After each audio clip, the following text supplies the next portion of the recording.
ക്രിക്കറ്റുമായി ബന്ധപ്പെട്ട് ഇന്ന് പുറത്തു വന്നിരിക്കുന്ന പ്രധാന വാർത്തകളാണ് ഈ വീഡിയോയിലൂടെ നമ്മൾ കാണാൻ പോകുന്നത്. വീഡിയോയിലേക്ക് കടക്കുന്നതിന് മുൻപായി ഇതുപോലെ കൂടുതൽ ക്രിക്കറ്റ് വാർത്തകൾക്ക് വേണ്ടി ഈ ചാനൽ മറക്കാതെ സബ്സ്ക്രൈബ് ചെയ്യൂ. ആദ്യത്തെ അപ്ഡേറ്റ് ഇന്ത്യ ഇംഗ്ലണ്ട് പരമ്പരയുമായി ബന്ധപ്പെട്ടതാണ്. പരമ്പരയിലെ രണ്ടാം ടെസ്റ്റ് മത്സരം നാളെ ബർമിംഗ്ഹാമിൽ വെച്ച് നടക്കും. ആർച്ചർ സ്ക്വാഡിലേക്ക് വന്നെങ്കിലും താരത്തെ സ്റ്റാർട്ടിംഗ് ലെവലിലേക്ക് ആഡ് ചെയ്യാതെ കഴിഞ്ഞ മത്സരത്തിലെ അതേ ടീമുമായിട്ടാണ് ഇംഗ്ലണ്ട് മുന്നോട്ട് പോയിരിക്കുന്നത്. ഇന്ത്യയുടെ സ്റ്റാർട്ടിംഗ് 11 എന്താകുമെന്നതിനെപ്പറ്റി ഒരുപാട് ഊഹാപോഹങ്ങൾ ഇപ്പോൾ നിലനിൽക്കുന്നുണ്ട്. ബുംറ കളിക്കുമോ ഇല്ലയോ എന്നത് ലാസ്റ്റ് മിനിറ്റ് കോളായിരിക്കുമെന്ന് കാണുമ്പോൾ ജഡേജ ചിലപ്പോൾ ഡ്രോപ്പ് ചെയ്തേക്കും എന്നും കാണുന്നുണ്ട്. പക്ഷേ പോസിബിൾ ചേഞ്ചസ് എന്ന് പറഞ്ഞ് കാണുന്നത് വാഷിംഗ്ടൺ സുന്ദർ, നിതീഷ് കുമാർ റെഡ്ഡി എന്നിവരെ ടീമിലേക്ക് കൊണ്ടുവരുന്നു എന്നതാണ്.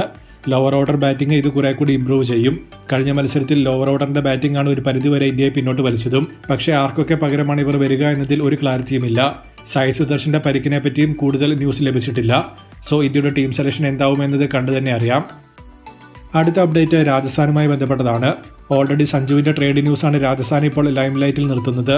എന്നാൽ കഴിഞ്ഞ 2 ദിവസമായി മറ്റൊരു റിലീസിനെ പറ്റിയുള്ള വാർത്തകൾ മാധ്യമങ്ങൾ പുറത്തുവിടുന്നുണ്ട്. ധ്രുവ്ജൂറിലാണ് റിലീസ് ചെയ്യപ്പെടും എന്ന് കാണുന്നത്.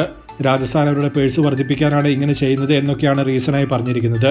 പക്ഷേ ടീമിലെ മെയിൻ താരങ്ങളെ റിലീസ് ചെയ്ത് പേഴ്സ് വർദ്ധിപ്പിച്ച് വരുന്ന മിനി ഓപ്ഷനിൽ ആരെയാണ് വാങ്ങാൻ രാജസ്ഥാൻ നോക്കുക എന്നത് കണ്ടു തന്നെ അറിയേണ്ട ഒന്നാണ്.